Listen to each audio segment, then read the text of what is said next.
Welcome back to a Psalm a Day. We are in Psalm chapter 55. Would you join me as I read? The Bible says, "Give ear to my prayer, O God, and hide not thyself from my supplication. Attend unto me and hear me. I mourn in my complaint and make a noise, because of the voice of the enemy, because of the oppression of the wicked. For they cast iniquity upon me, and in wrath they hate me. My heart is sore pained within me, and the terrors of death are fallen upon me. Fearfulness and trembling are come upon me, and horror hath overwhelmed me. And I said, Oh, that I had wings like a dove, for then would I fly away and be at rest. Lo, then would I wander off and remain in the wilderness, Selah. I would hasten my escape from the windy storm and tempest. Destroy, O Lord, and divide their tongues, for I have seen violence and strife in the city. Day and night they go about it, upon the walls thereof. Mischief also and sorrow are in the midst of it. Wickedness is in the midst thereof. Deceit and guile depart not from her streets. For it was not an enemy that reproached me. Then I could have borne it.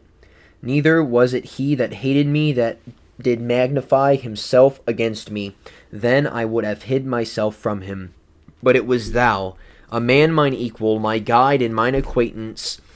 We took sweet counsel together, and walked unto the house of God in company.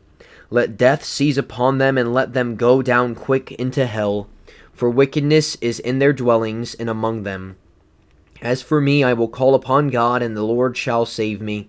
Evening and morning and at noon will I pray and cry aloud, and he shall hear my voice. He hath delivered my soul in peace from the battle that was against me, for there were many with me. God shall hear and afflict them, even he that abideth of old, Selah. Because they have no changes, therefore they fear not God. He hath put forth his hands against such as be at peace with him. He hath broken his covenant.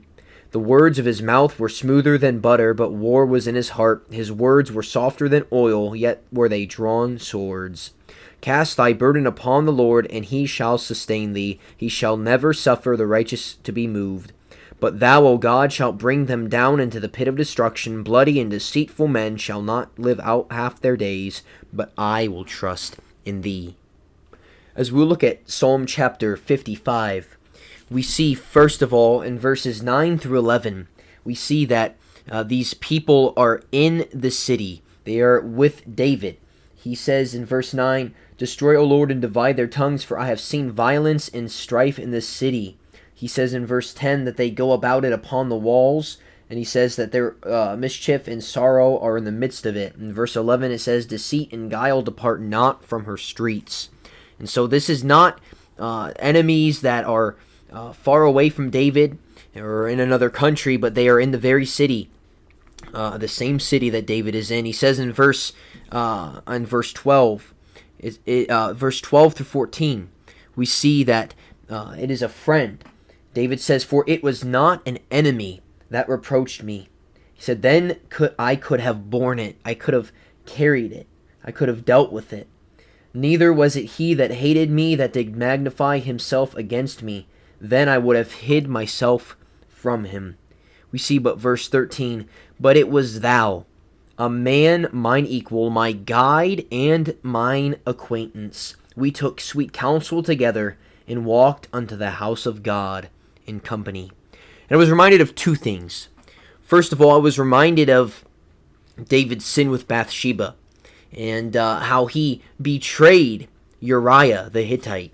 And he not only committed adultery with Uriah's wife, but Uriah, there's no point that we know that Uriah finds out that David committed adultery with his wife, because he's put in the forefront, and the rest of the army drops behind, and Uriah dies in battle. So I don't think Uriah lived to see that or find out that David had committed that sin. So David kills Uriah, and we see in 2 Samuel that Uriah is listed as one of David's mighty men. And so it was a friend. Uriah was betrayed by a close friend, and David says here in verse 13, that it was a man his equal and his guide and his acquaintance. They took sweet counsel together. They walked into the house of God. I was reminded of Uriah the Hittite and David. But I was secondly reminded of a sermon that I just preached this past Sunday. And I said that let it not be said of us that we are the reason that the person in the pew or in the chair next to us is the reason, or we are the reason that they walk out of the will of God and they leave the church and they leave what the Lord wants and has for them. And so I was reminded in verse 14 that it was not just some random person. It was not an enemy. It was not a wicked random person, but it was David's acquaintance, someone who he had sweet counsel with and had a company with, and they went to the house of God together. And so we need to be careful. We need to be careful about our reputation and our testimony in our life. And we see also in verse 18, we see that David recognizes, he recalls to memory, he hath delivered my soul in peace from the battle that was against me, for there were many with me.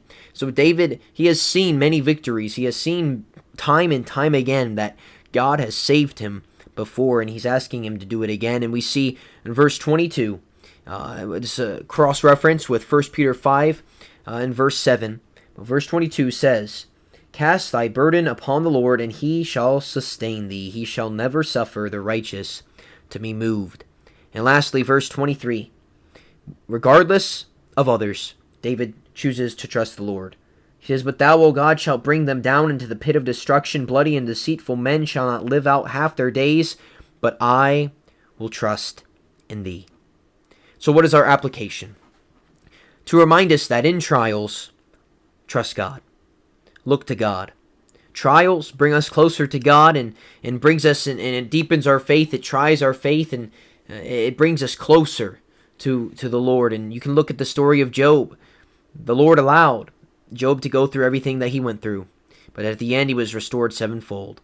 And so I encourage you, if you're going through something today and you feel like there's no way out, you're just in a trial, you've been tempted, whatever you're going through, trust the Lord, look to the Lord, because if you can look through your life and you can see that the Lord has done it before, let me encourage you, because he will do it again. If you haven't seen the Lord deliver you, well, have faith and trust the Lord, because this time he just may. And so I hope this was an encouragement to you. The outline will be in the description below a little bit later. And so I hope this encouraged you today. And we will see you tomorrow for Psalm chapter 56.